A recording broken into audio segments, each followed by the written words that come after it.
Abram novamente naquele texto que lemos no início do culto, Romanos capítulo 6. Nós vamos nos ater dos versículos 4 ao versículo de número 11. Na semana passada nós iniciamos este capítulo. Este capítulo fala sobre o reino da graça, da liberdade dos filhos de Deus. Também inicia falando sobre o pecado. E dos capítulos que compõem o livro, a carta aos Romanos, talvez esse seja um dos mais difíceis, porque o apóstolo Paulo, ele varia o tipo de linguagem que ele usa. E ele usa, especialmente aqui no começo da carta, uma figura que é chamada de anacoluto. Anacoluto é um sujeito oculto, em que o apóstolo Paulo simplesmente imagina o que esta pessoa estaria pensando ou perguntando. Então esse sujeito, ele não existe factualmente, ele é apenas uma ideia do apóstolo Paulo, em que alguém estivesse interpretando equivocadamente as doutrinas da graça, e então ele, depois de ter ensinado que a graça sobrepõe o pecado, e depois de ter afirmado que onde abundou o pecado, superabundou a graça, então o apóstolo Paulo imagina um anacoluto, ele diz assim, olha, por um acaso agora nós vamos então viver pecando, e pecando cada vez mais, para que a graça seja mais abundante sobre nós? E ele responde, de modo nenhum, ou como nós vimos na semana passada, uma tradução mais exata, mais fiel ao texto, seria: Deus não permita isso, Deus não permita que isso aconteça, porque é bem possível que nós nos sintamos um pouco mais à vontade com o pecado, e como dizia Agostinho, o pecado, quando nós estudamos a respeito da justificação pela fé, quando nós aprendemos isso, o pecado bate ferozmente à porta, exatamente pela natureza da nossa carne, por causa da natureza do pecado. Então, quando nossa consciência é tranquilizada quanto à justificação que nós recebemos como uma declaração de justiça, e quando nós sabemos que por causa dessa declaração nada pode nos separar do amor de Deus, então o pecado bate à porta do coração e diz para você: olha, peque, fique à vontade, porque nada te separa do amor de Deus. Então o apóstolo Paulo diz, olha, se alguém está sentindo isso no coração, eu quero dizer para você, não é porque a graça sobrepõe a multidão dos nossos pecados, ela encobre, ela se vale, ela se faz valer sobre todos quantos pecaram e creem em Cristo Jesus. Não é por causa disso que nós vamos arrumar um pretexto agora para viver pecando. Deus não permita que isso aconteça na nossa vida. E então ele vai continuar, e o argumento dele é: por quê? Olha, se no batismo nós entendemos, através desse sinal visível, que fomos sepultados com Cristo, e com Ele nós ressuscitamos e ressurgimos, então nós morremos para esta natureza corrupta e pecaminosa, e nós vivemos agora para Deus. E é este o assunto da continuação dos versículos a seguir, do versículo 4 ao versículo 11. Eu quero fazer novamente essa leitura, gostaria que você prestasse bastante atenção e acompanhe no seu texto. Fomos, pois, sepultados com Ele na morte pelo batismo, para que, como Cristo foi ressuscitado dentre os mortos, pela glória do Pai, assim também andemos nós em novidade de vida. Porque se fomos unidos com Ele na semelhança da sua morte, certamente o seremos também na semelhança da sua ressurreição. Sabendo isto, que foi crucificado com Ele o nosso velho homem, para que o corpo do pecado seja destruído, e não sirvamos o pecado como escravos. Porquanto quem morreu está justificado do pecado. Ora, se já morremos com Cristo, cremos que também com Ele viveremos. Sabedores de que, havendo Cristo ressuscitado dentre os mortos, já não morre, a morte já não tem domínio sobre ele. Pois quanto a ter morrido de uma vez para sempre, morreu para o pecado. Mas quanto a viver, vive para Deus. Assim também vós considerai-vos mortos para o pecado, mas vivos para Deus em Cristo Jesus. Primeiro ponto deste texto para nós, e é o ponto de partida para nós chegarmos à conclusão a respeito de como nós temos que viver, é exatamente a frase ou a proposta que esse texto nos faz de novidade de vida. Ou seja, eu não posso, depois de ter conhecido a Cristo, depois de ter crido nele e na sua obra, depois de entender que eu era culpado de todos aqueles pecados universais, eu me tornei mais culpado ainda quando eu passei a conhecer as suas leis e continuei transgredindo, e agora, pela graça maravilhosa do Senhor, pela obra de Cristo Jesus, eu recebi sobre mim a justificação, e os meus pecados foram imputados em Cristo, e eu digo, olha, eu fui sepultado com Cristo na sua morte.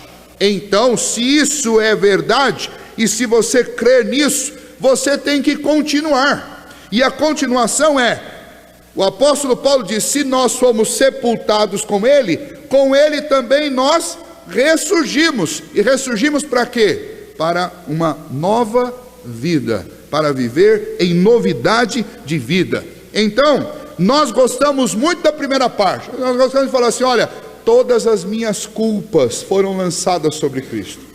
E na sua morte, o meu pecado, a minha escravidão ao pecado, tudo isso, a minha culpa, a sentença que estava contra mim, foi tudo sepultado com o Senhor Jesus. Ele pagou a dívida. Mas nós não gostamos de pensar na segunda parte desse versículo. Olha, se com ele nós morremos, com ele também nós ressurgimos. E ressurgimos para quê? Para viver aquela vida antiga? Para viver aquela vida ruim, escravizada ao pecado? Não. E o apóstolo Paulo, ele fica argumentando sobre isso, dizendo assim, olha, se Cristo morreu, e morreu uma única vez, e ressuscitou, e a morte já não tem domínio sobre ele, a mesma razão serve quanto a nós, e quanto ao domínio do pecado. Olha, se eu morri em Cristo Jesus, eu morri para o pecado, e se eu ressurgir, assim como Cristo jamais estará debaixo do domínio do pecado novamente, assim também eu, aliás, debaixo do domínio da morte, novamente, assim também eu, jamais estarei debaixo do domínio do pecado. E por que eu peco então? E é isso que nos chama a atenção nesse texto. Nós pecamos porque nós negligenciamos a nova vida que nos está ofertada em Cristo Jesus. Novidade de vida é alguma coisa que precisa estar bem resolvida e precisa estar bem encaixada dentro das minhas convicções. É uma coisa que falta muitas vezes para as pessoas que se achegam à igreja e não experimentam, ou pelo menos não buscam ter um momento decisório na sua vida, um momento em que elas entendem, olha, foi a partir deste dia, desta hora, deste momento que eu morri com Cristo e eu ressuscitei. Foi neste dia que eu fui regenerado, ou foi neste dia que eu fui convertido, e neste dia eu morri para o pecado e eu nasci para Deus. E se algum pecado ainda tomar parte na minha vida, vai ser acidentalmente, mas não uma prática, porque eu não sou mais escravo do pecado. Eu preciso ter, você precisa ter, nós precisamos ter a convicção exata a respeito dessas coisas. Porque infelizmente nós estamos num tempo em que o cristianismo tem perdido tanto a sua força e tem raliado tanto, que é difícil você encontrar expressões dessa nova vida. E infelizmente muitas vezes nós queremos usar uma teologia correta, que é a teologia da graça, para justificar os nossos erros e nos conformar com uma velha vida, uma velha história, ou com um velho homem. Agostinho, em algumas ocasiões, ele usou uma metáfora de que na velha vida, antes de Cristo Jesus, ele era como um cavalo. E quem montava esse cavalo era Satanás. Então Satanás lhe colocava freios na boca, e Satanás o virava para a esquerda, e ele virava. E Satanás o virava para a direita, e ele virava. E Satanás dizia, opa, e ele dizia, opa, e parava. E Satanás dizia, avante, e ele avançava. E aí Agostinho diz, no dia em que Cristo entrou na minha vida e me mudou e me transformou neste dia, foi como se ele levasse de volta ao estábulo eu e este algoz que me dominava e o desmontasse, e ele desce, Satanás desce relutante de cima de mim, e o Senhor me coloca livre. E aí a minha vida passa a ser uma constante fuga deste meu velho inimigo que tentava colocar freios, ou que tenta colocar ainda hoje, freios na minha boca para me conduzir para lá ou para cá. E a metáfora de Agostinho é muito interessante, porque é exatamente assim a nossa vida. Antes de conhecer a Cristo Jesus, nós seguimos cegamente as insinuações e as ideias maléficas de Satanás implantadas no nosso coração. Mas a partir do momento em que nós conhecemos a Cristo, nós temos um desafio, e o desafio é de viver esta liberdade que Cristo conquistou para nós na cruz do Calvário. Satanás foi desmontado de cima da nossa vida, e agora eu não sou mais escravo dele, porque eu tenho uma nova vida. Novidade de vida é viver a liberdade cristã, a liberdade dos filhos de Deus, é saber que não há contra mim nenhuma sentença mais. Por quê? Porque Cristo pagou. Não há contra mim nenhum adversário forte o suficiente que não possa ser vencido por Cristo. Ou seja, eu não sou mais escravo da minha natureza, eu não sou mais escravo do pecado, eu não sou mais escravo de Satanás, mas em Cristo Jesus eu sou livre para fazer aquilo que agrada ao Senhor, para fazer aquilo que faz bem para minha alma, para fazer aquilo que Deus espera que eu faça. O apóstolo Paulo confirma essa mesma ideia lá em 2 Coríntios capítulo 5, versículo 17, quando ele diz: se alguém está em Cristo, é nova criatura. As coisas antigas, aí você pode colocar junto lá o domínio do pecado, Satanás, a sua velha natureza, as coisas antigas já passaram, e eis que tudo se fez novo. Lá em Efésios capítulo 2, do versículo 1 a 3, o apóstolo Paulo também descreve isso, dizendo assim: ele nos deu vida, estando vós mortos nos vossos delitos e pecados, nos quais andastes outrora, segundo o curso deste mundo, segundo o príncipe da potestade do ar, do espírito que agora atua nos filhos da desobediência, entre os quais também todos nós andamos outrora, segundo as inclinações da nossa carne. Ou seja, éramos de fato escravos. Mas quando Cristo entrou na nossa vida, nós temos uma nova vida. E eu preciso repetir isso todos os dias para mim, falar assim: ó, você não está mais naquela velha vida. Você tem uma nova vida em Cristo Jesus. Aí, uma vez conversando com um jovem, um adolescente quase na sua juventude, ele disse para mim: pastor, eu não consigo. Tem uma ideia que fica na minha cabeça, ela me persegue dia e noite, eu não consigo me safar disso. E eu comecei a indagá-lo a respeito da sua conversão. O pastor tem convicção absoluta do amor de Deus por mim. Eu sei que eu já morri com Cristo, que meu batismo foi real, foi um sinal visível de uma coisa que aconteceu dentro de mim. Eu falei: então eu preciso dizer para você uma coisa que você ainda não sabe, ou esqueceu. O pecado não tem mais domínio sobre a sua vida. Não há ideia, por mais forte que seja, que surja na sua mente, que você não possa, pelo poder de Cristo Jesus, do nome dele, dizer não. Muitos teólogos defendem essa ideia, que potencialmente nós temos condição, sim, depois da nossa conversão, de viver sem pecar. Isso não significa viver sem lutar contra o pecado. A luta contra o pecado é constante, e alguns defendem que inclusive era isso que o apóstolo Paulo estava dizendo quando ele dizia que o mal que ele não queria estava sempre diante dele, porque não há uma afirmação clara dele que ele estava praticando, mas ele diz: olha, o bem que eu sei que devo fazer eu não faço, e o mal que eu não quero, esse está sempre diante de mim. Ele não usou o termo que ele fazia. Pode ser que de fato era uma luta dele constante, ele poderia até não estar cometendo pecado, mas ele estava lutando contra esse pecado. E então eu devo entender o seguinte: potencialmente nós podemos sim viver sem pecado. O problema é que nós temos que lutar contra o pecado dia e noite, até o último dia das nossas vidas. Ele não nos dará trégua. Por quê? Porque nós somos libertados por Cristo, mas a nossa mente, as nossas convicções são tão frágeis, que tanto o diabo como o mundo e a nossa própria natureza ficam tentando nos enganar o tempo todo. Dizer assim, você não é livre não, você tem que fazer, você não é mais forte que isso, eu sou mais forte que você. E a palavra de Deus diz que nós somos livres. Olha, só Deus pode ressuscitar alguém dentre os mortos. E foi isso que aconteceu conosco. O pecado nos fez morrer para Deus. O pecado nos separou do Senhor durante séculos e séculos. Falando em raça humana, falando em pessoalidade, o pecado me separou de Deus durante muito tempo, desde o dia que eu nasci, até o dia em que o Senhor me ressuscitou.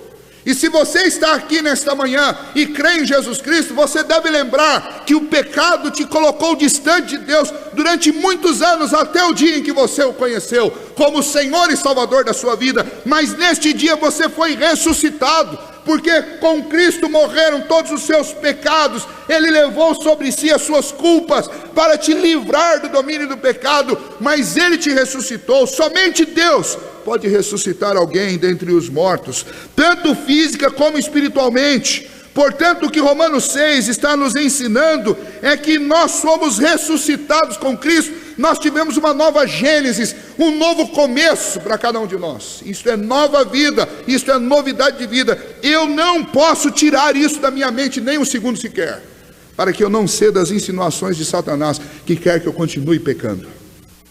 E muitas vezes nós até nos valemos de princípios teológicos para viver no pecado, falando especialmente da justificação. Eu vou pecar, eu estou justificado, nada pode me separar do amor de Deus. E aí você pode pensar, a partir desse momento, será que eu tenho uma novidade de vida?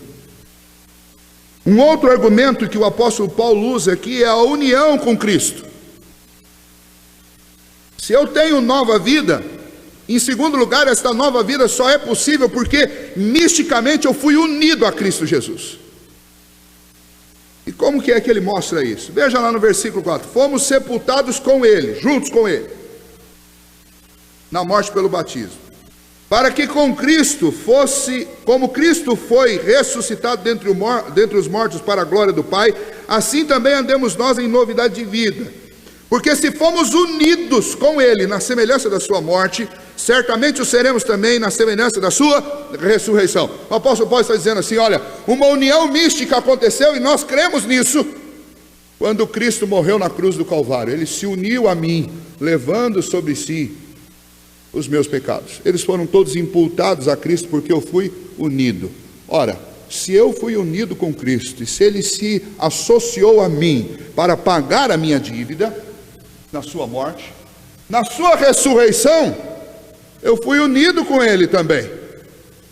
Eu ressuscito para uma nova vida unido com Cristo. Então, qual que é a maior motivação minha para dizer não ao pecado? Qual é a maior motivação minha para dizer sim a Deus e a sua vontade? É esta união mística com Cristo. É a mistura da vontade de Cristo com a minha vontade. É a mistura do poder de Deus com a minha fraqueza. É a mistura da santidade de Deus com a minha natureza. É a mistura da vontade de Deus com a minha vontade. É isso que me faz querer as coisas de Deus. É estar unido misticamente com Cristo. Você tem noção disso? Nós dizemos assim, ai, que bom, pastor, saber que Jesus habita em mim. Você sabe qual é a implicação disso? A implicação é que se Cristo habita em nós, nós não podemos ser escravos do pecado. Não pode ter coisa alguma na nossa vida que a gente diga assim, olha, eu consigo vencer tudo, pastor. Eu consigo vencer tudo, meu irmão. Eu consigo vencer tudo, meu filho, meu pai, ou minha esposa, meu esposo. Mas isso eu não consigo. Olha, é uma impossibilidade quando nós estamos unidos a Cristo. Eu posso vacilar, eu posso cair acidentalmente, mas nada pode me dominar, porque eu estou unido a Cristo, a não ser que você acredite que Cristo é mais fraco do que algum dos seus pecados. Novidade de vida só é possível porque por causa da união de Cristo conosco. Nós estamos unidos a Ele. Você lembra de quando o Senhor Jesus falou sobre a videira e os ramos? Ele disse, eu sou a videira e vocês são os ramos. Se vocês estiverem em mim e as minhas palavras estiverem em vós, pedireis tudo quanto quiserdes e vos será feito. E o versículo seguinte ele diz: porque sem mim nada podeis fazer. Ou eu estou ligado com Cristo e faço a vontade dele, e até quando eu oro eu vou pedir o que ele quer, por isso ele vai fazer, não porque eu estou obrigando ou porque ele precisa, mas é porque ele implanta a vontade dele no meu coração e na minha mente, e até quando eu oro eu peço aquilo que o Senhor mesmo quer para a minha vida. Mas uma coisa é certa: sem ele eu não posso fazer absolutamente nada nesta nova vida.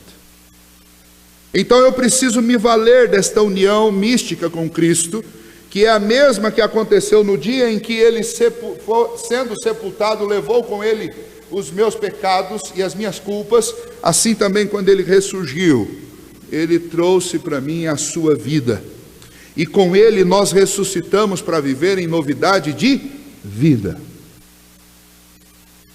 A questão é, e o ponto para a nossa aplicação nesta manhã é: nós estamos vivendo em novidade de vida? Eu estou vivendo como alguém transformado? O uso do meu tempo demonstra isso? O meu vocabulário demonstra esta novidade de vida? O meu procedimento no meu trabalho ou nos meus negócios demonstram isso?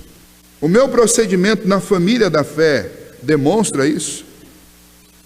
2 Coríntios capítulo 3, versículo 17 diz: ora, o Senhor é o Espírito, e onde está o Espírito do Senhor, aí há liberdade. A pergunta é: você se sente livre? Porque se você é templo do Espírito do Senhor, você é uma pessoa livre. Livre da sua própria natureza, livre do pecado e livre de Satanás. Vivamos em novidade de vida. A segunda parte desse texto mostra um outro lado dessa história. O versículos 5 e 6 mostra o velho homem. E aí ele diz assim: olha, assim como a morte é nossa adversária, nosso inimigo, e foi inimigo de Cristo, porque Cristo se sujeitou a esta vida para oferecer um sacrifício em nosso lugar, assim também o velho homem, ele reside dentro de mim, ele está lá, ele é parte congênita de mim.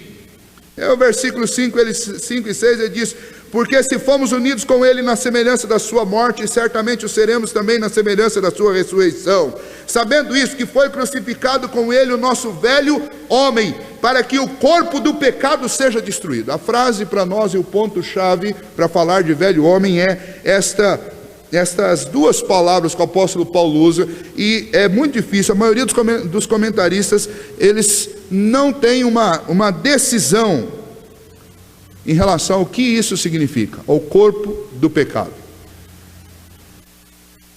Será que o apóstolo Paulo está falando somente da parte física nossa? Será que ele está falando desta ideia encalacrada em nós de pecar? Do que ele está falando?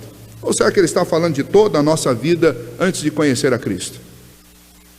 Aí eu vou citar novamente Agostinho, que tinha uma ideia muito interessante sobre isso.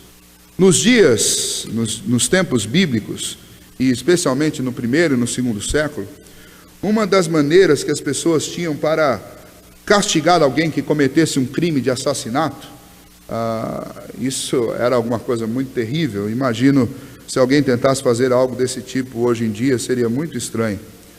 Mas uma das maneiras de punir o pecado, punir um crime, era pegar a pessoa que foi assassinada, e eles amarravam o corpo dessa pessoa no corpo do seu assassino. E ele teria que carregar este corpo até que ele terminasse de se decompor. Então ele carregaria durante meses este corpo amarrado ao corpo dele. Isso trazia uma série de consequências. Para os animais que vão comendo as carnes, as vísceras, não existe divisão entre corpo morto e corpo vivo. Então isso gerava feridas profundas, além do odor, além do peso e além de uma série de outras coisas que eu não quero nem ficar falando, senão eu vou estragar o almoço de vocês. Mas você já imaginou isso? Eu acho que desanimava o sujeito que queria matar alguém, né? Era um bom jeito de fazer com que o povo parasse de matar. Mas Agostinho usou esse exemplo para dizer, olha, foi exatamente isso que aconteceu conosco. Foi exatamente isso que aconteceu conosco. Nós nascemos carregando o corpo do pecado. Nós nascemos culpados, carregando essa podridão, amarrada ao nosso ser, amarrada à nossa alma, amarrada ao nosso coração, amarrada ao nosso corpo.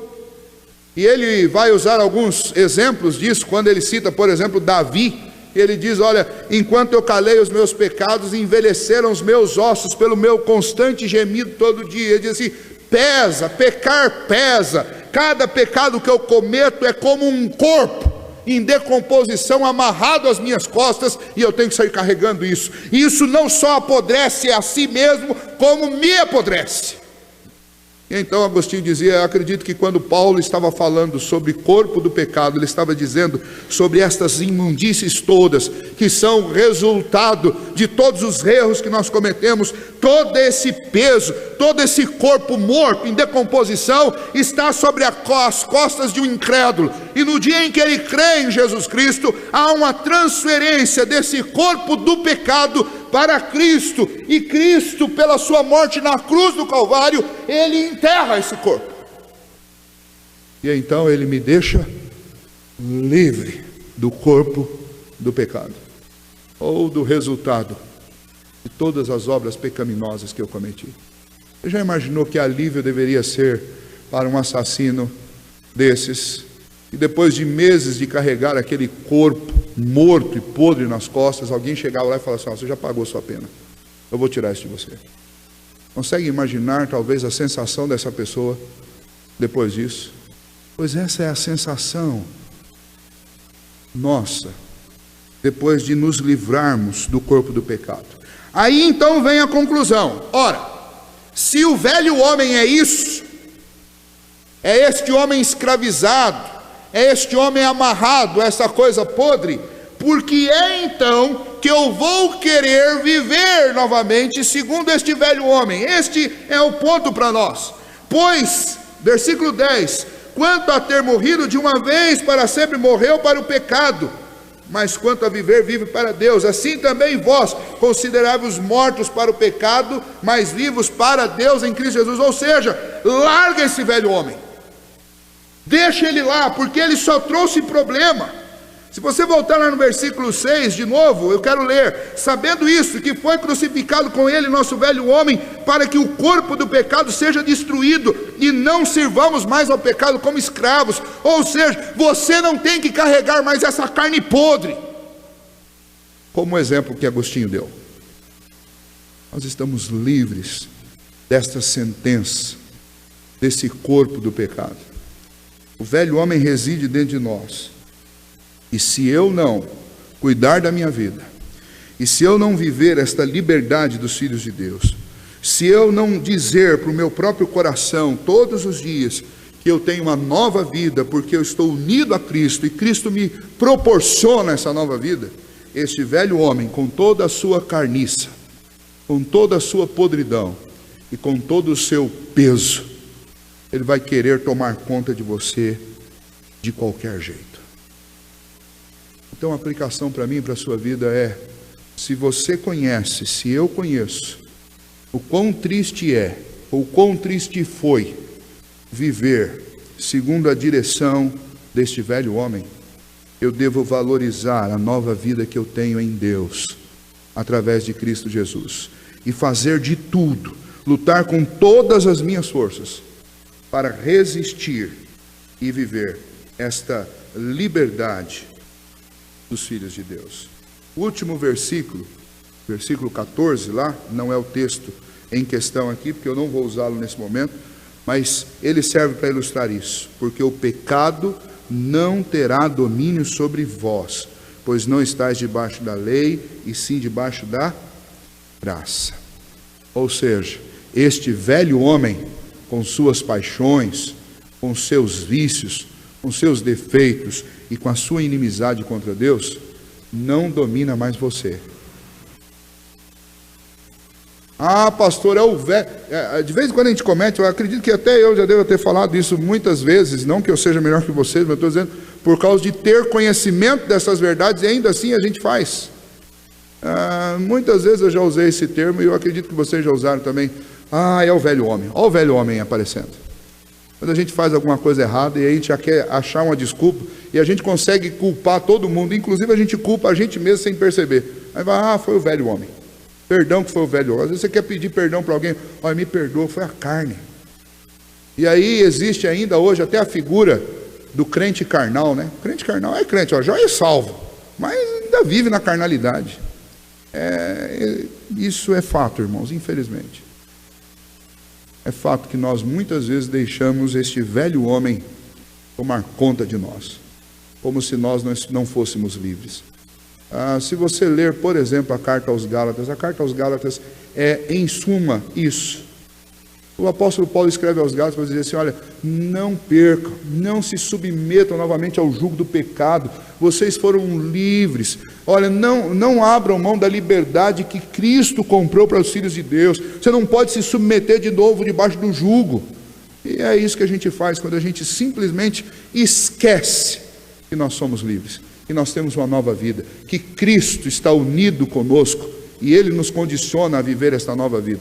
Quando nós esquecemos que este velho homem ainda reside dentro de mim, e se eu der alguma chance para ele, se eu der alguma trela para ele, ele vai trazer consigo novamente o corpo do pecado, como se fosse possível isso, mas ele vai tentar. Então o desafio para nós é não só considerarmos que temos uma nova vida, quanto também considerarmos a nocividade, o quão terrível é deixar este velho homem vir à tona e tomar o comando. Ora, o que Cristo fez na cruz, Ele fez de uma vez por todas. Eu tenho que dizer para o velho homem todos os dias, você já está vencido, você não tem mais domínio, você não pode mais. Uma metáfora para isso, é uma história que eu gostaria de encerrar usando, uma história que o reverendo Augusto Nicodemos nos contou uma vez no seminário. Um missionário estava trabalhando entre os africanos, e ele estava especialmente numa tribo africana, uma tribo nômade, e eles tinham o hábito de caçar. E eles saíam para caçar búfalos, e eles passavam às vezes 1 mês, 2 meses caçando e salgando a carne dos búfalos, depois traziam para a tribo, passavam mais 2, 3, 4 meses na tribo, depois saíam novamente para caçar.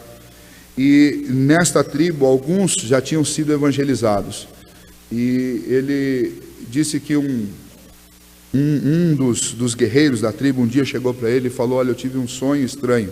Chegou para esse missionário, eu tive um sonho estranho, eu sonhei que dentro de mim tinham 2 leões, um leão negro e um leão branco. E quando eu estava aqui na tribo, e eu participava dos cultos, e eu ouvia as palavras e participava das orações, esse leão branco crescia, e ele fazia com que aquele leão negro ficasse encolhido, silencioso, e ele rugia. E quando eu saía e viajava para fazer as minhas caçadas, para trazer comida para a tribo, este leão negro ia crescendo, e ele rugia, e o leão branco ficava pequenininho e se calava, e ficava encolhido. E aí o missionário obviamente aproveitou isso, e disse, olha, isso é o que acontece conosco depois que nós temos a nova vida em Cristo Jesus. Nós temos dentro de nós essa nova natureza unida a Cristo, e nós temos aquele velho homem. Quando eu alimento o meu coração com a palavra de Deus, quando eu oro, quando eu busco o Senhor, quando eu estou conectado mentalmente, espiritualmente com Deus, falando com Ele, como o Salmo 1 diz, que o justo medita na lei do Senhor dia e noite, e o seu prazer está na lei do Senhor. Este leão branco, que é o novo homem, ele cresce, e ele sobrepuja de tal maneira, que o velho homem vai morrendo, vai sendo mortificado, vai ficando pequenininho, vai ficando sem voz, vai ficando mudo. Mas quando eu entro no ramo do pecado, no campo do pecado, da impureza, da imoralidade, quando eu deixo a oração, quando eu deixo a palavra, quando eu deixo a comunhão dos santos, quando eu abandono a vontade de Deus para fazer aquilo que o meu coração deseja, que o velho homem quer, então esse leão negro cresce, fica poderoso, ruge, e este novo homem fica lá encolhido. Era isso também que o apóstolo Paulo nos ensinava quando ele dizia: fazei, pois, morrer a vossa velha natureza. Porque dentro de nós existe esta guerra. Mas esta guerra tem um final decretado por Deus. Neste final, o leão branco é sempre o vencedor. A questão é, como você vai viver? Oscilando para baixo e para cima?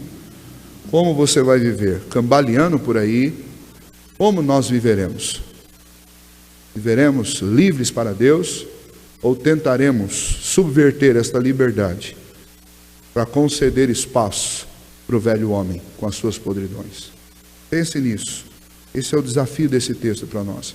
Não é porque eu estou justificado para sempre que eu vou me deixar ser escravizado pelo pecado. E se isso acontecer, pode ser que eu ainda não conheci verdadeiramente a obra de Cristo Jesus feita em meu favor. Vamos orar.